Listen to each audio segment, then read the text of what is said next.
नमस्कार दोस्तों।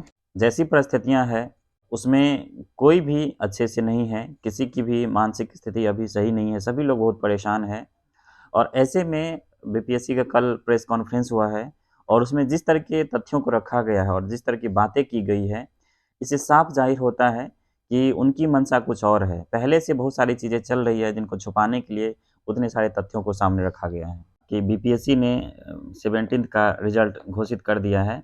इसमें रिज़ल्ट होना या नहीं होना ये अलग मसला है और इसमें जिस तरह से चीज़ों को छुपाया गया है और कुछ डेटा को जिस तरह आयोग ने प्रदर्शित किया है, जिस तरह डेटा को उन्होंने कल प्रेस कॉन्फ्रेंस में बताया है, इनसे काफ़ी सारी चीज़ें ज़ाहिर होती है।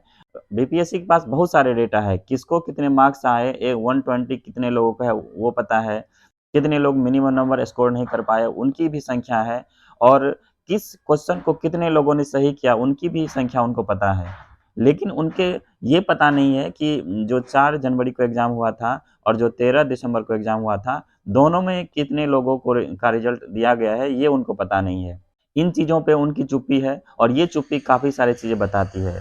लेकिन समझना हमें ये है दोस्तों कि किसे कितना मार्क्स आया, ठीक है? और किसने कौन से क्वेश्चन को सॉल्व किए या मिनिमम क्वालिफ़िकेशन वाला नंबर जो है वो प्राप्त नहीं कर पाए, मसला ये नहीं है। मसला ये है कि जो 13 तारीख को एग्ज़ाम में अनियमितता देखी गई थी, मसला ये है कि जो भी चीज़ें उस दिन हुई, पेपर जो लीक हुए क्योंकि जब एग्ज़ाम चल रहा था उसी टाइम में पेपर बाहर में टहल रहा था, जितने भी सोशल मीडिया है उस पे टहल रहा था कि लोगों का अटेंडेंस नहीं बन पाया जिनके वजह से कितने लोगों का रिज़ल्ट नहीं आया है। बायोमेट्रिक नहीं हो पाया, मसला ये है बहुत सारे सेंटर पे ऐसा कहा जा रहा है कि जो स्पीकर से अनाउंस किया गया है आंसर को, मसला ये है। तो इन चीज़ों को छोड़कर इन चीज़ों पे वो बात नहीं करेंगे, इन चीज़ों पे वो चर्चा नहीं करेंगे और ये कहेंगे कि आप लोगों में से 2 लाख लोगों ने उतने भी नंबर प्राप्त नहीं कर पाए जितने कि मिनिमम क्वालिफ़िकेशन के लिए ज़रूरी होता है। तो इसका एक ही मंशा है कि वो उन चीज़ों पे या उन तथ्यों पे ध्यान को केंद्रित करवाना चाहते हैं सबको, ताकि हमारे आप में कमियाँ निकाली जा सके और उनकी कमियाँ को छुपाई जा सके। बहुत सारी अनियमितता हुई है इस एग्ज़ाम में बहुत बड़े स्तर पे जिनको बीपीएससी हमेशा से छुपाने की कोशिश उनके द्वारा किया गया है। जो हमारा री एग्ज़ाम का डिमांड है वो कितना अब संभव है कि री एग्ज़ाम की संभावना है।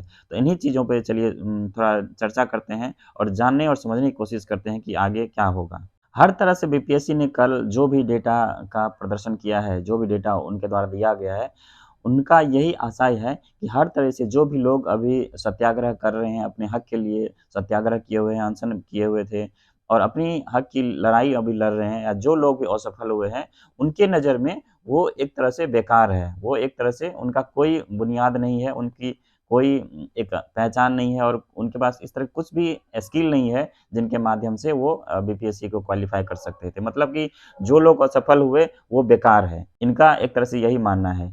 दोस्तों, जिस समय में 17वीं का नोटिफ़िकेशन आया था और जिस समय काफ़ी चर्चा थी इसके नोटिफ़िकेशन को लेके, वैकेंसी को लेके, उस समय में जो हमारे बीपीएससी के चेयरमैन सर हैं, उनके द्वारा प्रेस कॉन्फ्रेंस किया गया था। उनमें कहा गया था कि जो प्रश्नों की क्वालिटी होगी ना, वो बेहतर होगी ताकि जो अच्छे अभ्यर्थी हैं, उनका सिलेक्शन हो सके, जो सिविल सर्विसेज़ के लिए कंप्लीट रूप से प्रिपरेशन करते हैं, जो उनके लिए अपने आप को खपाते हैं, उनका सिलेक्शन हो सके। तो उनसे ये कल पूछना चाहिए था कि क्या आपने जो इस बार प्रश्न सेट किए हैं, क्या उनके अनुकूल था वो?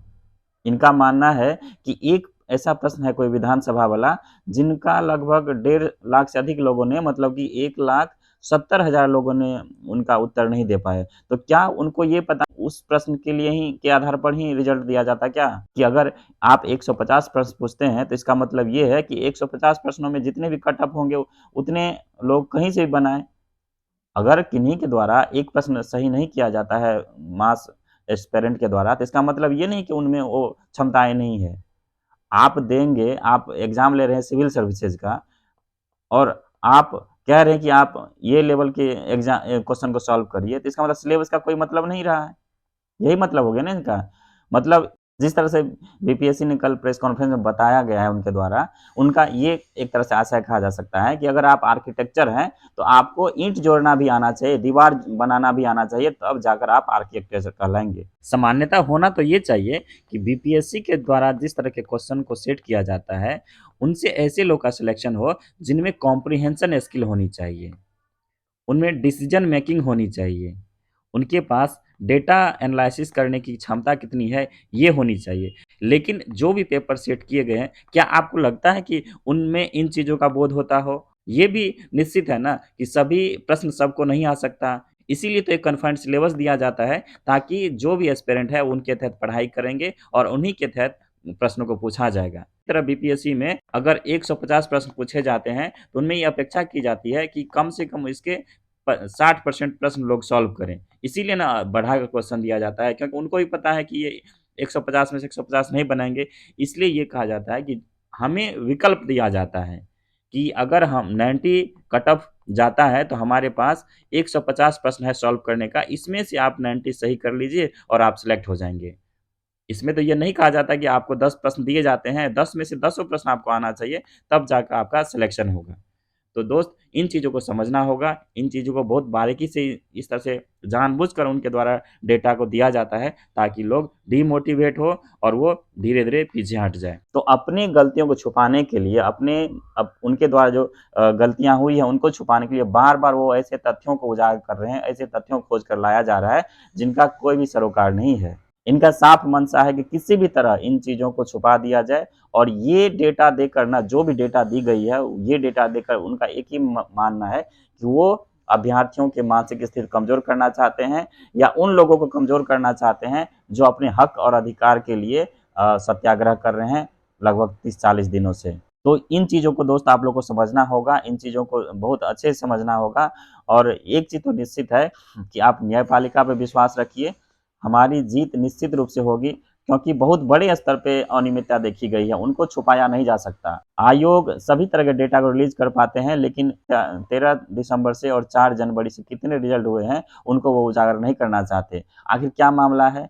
दूसरी बात है, एक ही एग्ज़ाम में आप 2 क्वेश्चन पेपर देते हैं, और उसका भी आपके पास कोई ठोस आधार नहीं है, दोनों का लेवल अलग है, दोनों में जो एग्ज़ाम हुआ उसमें 20 दिन का गैप है, तो इनकी ज़िम्मेवारी किस पे है? ये तो साफ-साफ हुआ ना कि जो 13 तारीख को एग्ज़ाम दिए और जो 4 तारीख को दिए, उनमें बहुत असमानता देखा जाता है।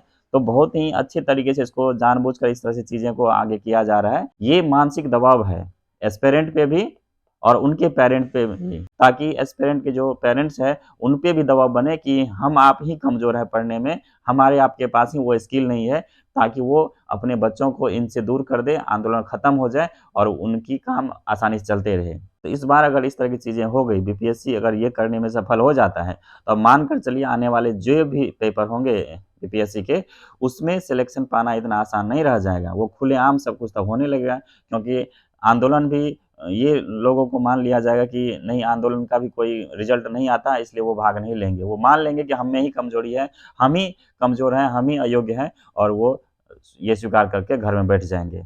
तो आप खुद समझिए कि किस तरह से खेल खेला जा रहा है, किस तरह से चीज़ों को सजाया जा रहा है। इसलिए आप लोग धीरज रखिए, न्यायपालिका पे विश्वास रखिए। जिस तरह से चीज़ें की जा रही है, वो गलत है, और न्यायपालिका इसको ज़रूर सुनेंगे और उनके द्वारा अच्छा निर्णय ज़रूर लिया जाएगा। अगर न्यायपालिका के द्वारा 1% भी एथिक्स का प्रयोग किया जाता है, तो हम ये मानकर चलते हैं कि 100% री एग्ज़ाम होगा। इसलिए दोस्त, पेशेंस रखिए, बहुत ज़्यादा अंदर से खेल चल रहा है, इसको समझने की ज़रूरत है। और जो भी लोग एग्ज़ाम में अभी पास किए हैं और जो नहीं कर पाए, जिसका रिज़ल्ट नहीं हो पाया है, दोनों में कोई ख़ास अंतर नहीं है। सभी लोग वैसे ही फ़ील कर रहे हैं, जिनका रिज़ल्ट नहीं हुआ है, वो भी वैसे ही फ़ील कर रहे हैं, जिनका रिज़ल्ट हो गया है, वो भी वैसे फ़ील कर रहे हैं।